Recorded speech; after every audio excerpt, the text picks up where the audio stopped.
ज़बरदस्त बना हुआ था नवाबों का शहर। मुसलमान भी थे, सिख भी थे, हिंदू भी थे, लेकिन वो ऐसा मेल मिलाप था, कोई पता नहीं चलता था।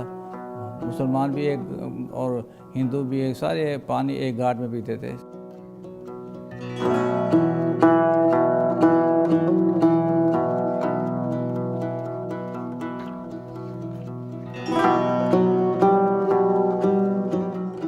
लाइन लगती थी, लाइन लगा के वहाँ अहमदपुर से ईंट चल पड़ती थी, एक दूसरे के हाथ दे दे के वो ईंट पहुँचती थी 40 किलोमीटर पे।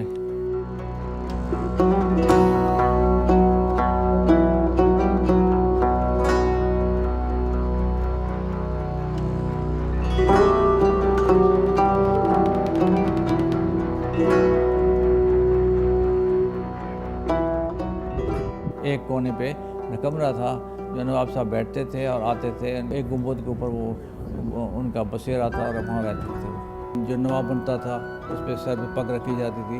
ये पहले किला दिरावर में महल बना हुआ है, साथ ही वहाँ होती थी पहले। उस वक्त तो शुरू में बेगमात भी वहीं रहती थी, सब वहीं रहते थे। पहले ये महल नहीं बने थे ना बाबरपुर में।